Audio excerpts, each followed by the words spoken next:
Lagot ka, Junior. Meron daw sapat na basihan para ipa-impeach siya. Nako, baka mauna pa siyang ma-impeach ha. Pero itong si Auntie Claire, Duterte na naman ang nasisi. Kasi may sabi-sabi nakaraan na mga Duterte supporters daw, mayroon daw impeachment complaint, pakpak ganon. Eh bakit ngayon makabayan black pala itong mga nagyayaw-yaw tungkol sa impeachment na yan? At kung ano kaya yung mga basihan nila? Bago yan, panoorin muna natin si Auntie Claire. Kung saan, DDS na naman ang nasisi niya. Bakit hindi mo pwede bang banggatin yung Makabayan Black na kung saan ay meron daw silang sapat na basihan para ipa-impeach si PBBM? DDS na naman. Auntie Claire ha? Sumusobra ka na. O ito, ang video.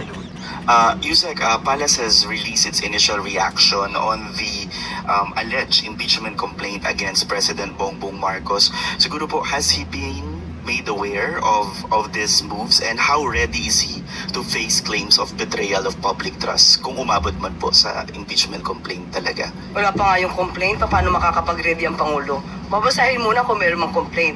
At di umano, at nakita na rin natin sa balita, na di umano na may lumapit sa isang mambabatas na mga supporters Di umano. na isang politician. So, at mukhang sila ay mga miyembro ng DDS. Okay?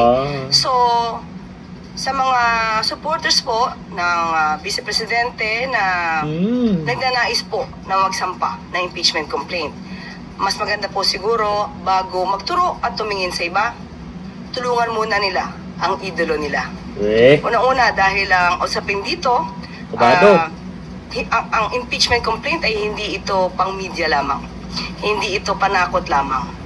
Mas maganda po na masagot ang mga issue dahil sinasabi nila ang paglalabas di umano ng balak ng mga supporter ng mga Duterte na magsampa ng impeachment.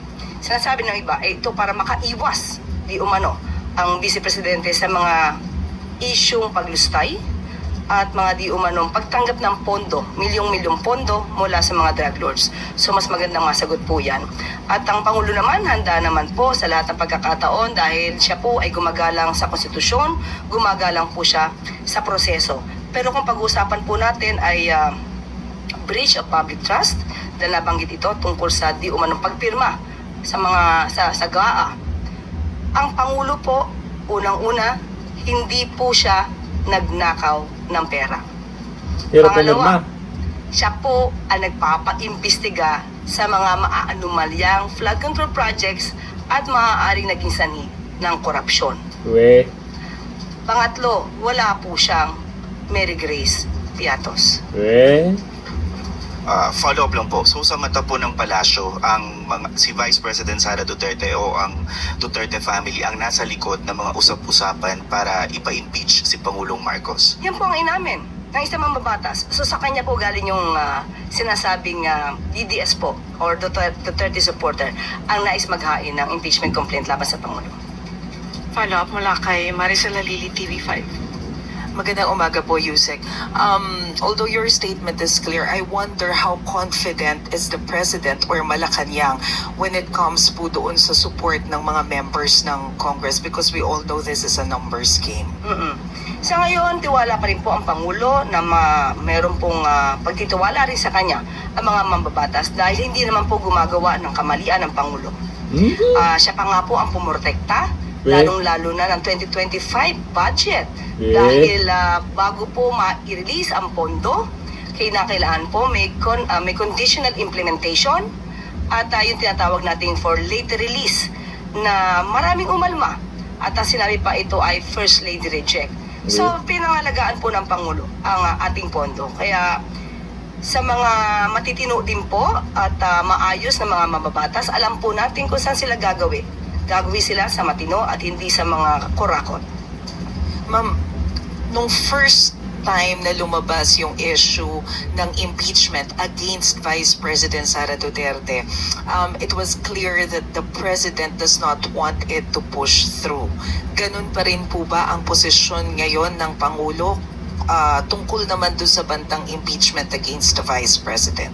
Noong nakaraang linggo po ay nakausap natin mismo ang Pangulo at tinanong natin dyan, Dahil sinabi po natin, tinatanong na po ng MPC kung anong inyong magiging reaksyon sa mga nababalitang magsasampa ng impeachment complaint laban kay sa Vice Presidente. Na Ang naman. tanging tugon lamang niya sa akin ay kung ano po ang pagtrato sa pag-iimbestiga sa flood control projects, mga anomalyang flood control projects. Ganon din po ang gawing pagtrato sa paggagawa or sa pag-iimbestiga patungkol dito sa impeachment complaint laban kay VP Sara.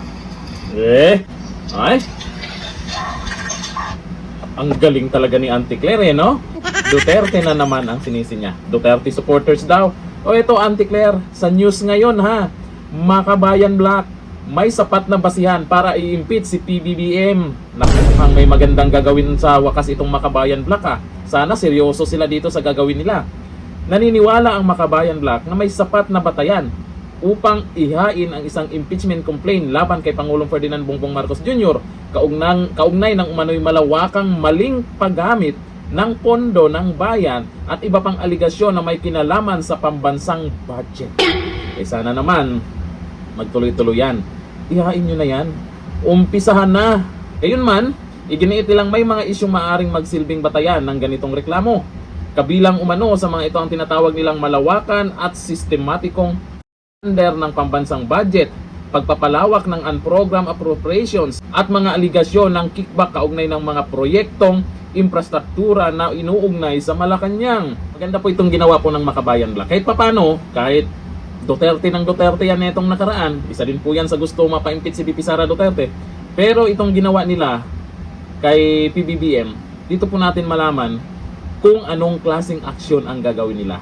Yung pamamaraan ba nila, makikita natin yung mga congressman dyan, mahalata natin yung mga kalawan nila dyan na mayroong impeachment kay Pangulong Bongbong Marcos, mayroong impeachment din kay VP Sara Duterte. Pansin nyo, habang tumatagal may mga bumabaliktad na. Kaya itong si Auntie Claire, todo paliwanag, kinakabahan na. Kaya intindihin na natin kung ano yung pinagyayaw-yaw niya. Halata namang kabado na siya.